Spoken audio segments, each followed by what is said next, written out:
La digitalisation a pénétré toutes les sphères de la vie privée et toutes les organisations humaines sont aujourd'hui concernées. Nous allons ici non seulement mieux cerner quels sont les impacts de la digitalisation sur l'organisation du travail et le management des hommes, mais aussi la façon dont collaborateurs, managers et DRH les vivent dans les opportunités créées au quotidien. Mais finalement, de quoi parle-t-on? Originellement, digitalisation signifiait numérisation.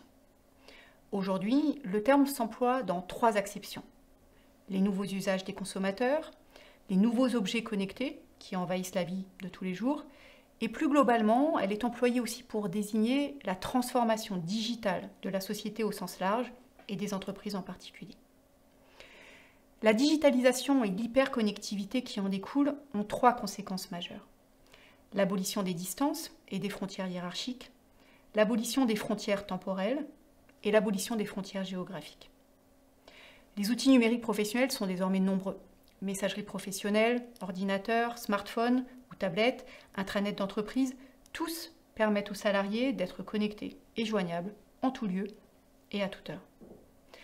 Environ un salarié sur 2 apprécie que ces outils numériques professionnels lui donnent plus de flexibilité dans ses horaires de travail.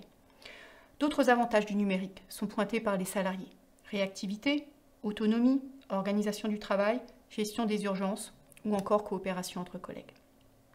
Si 75% des salariés ont donc un état d'esprit globalement extrêmement favorable face à la digitalisation en entreprise, dans le même temps, les effets négatifs se font clairement sentir. Fatigue, sentiment de submersion et de stress, manque de temps pour soi et pour les autres, ou encore forte dispersion et sollicitation. Car cette dispersion en de multiples micro-tâches permanentes, aussi grisantes qu'elles semblent de prime abord, produit le plus souvent un sentiment de stress, voire de frustration.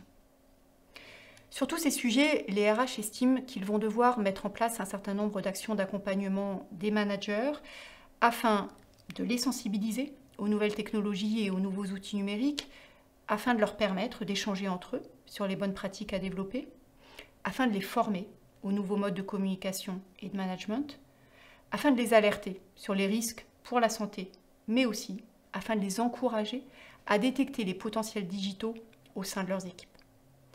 Car le diagnostic des DRH est sans appel. Ils estiment à plus de 80% que les managers ne sont pas compétents aujourd'hui pour faire face à ces défis digitaux. Pourtant, les attentes sont bien là. Les collaborateurs espèrent du digital qui leur permette de gagner du temps, notamment avec des outils administratifs en ligne, de pouvoir télétravailler, de pouvoir bénéficier d'outils de communication leur permettant de meilleurs échanges au sein de l'entreprise et de pouvoir aussi être mieux connus du service RH.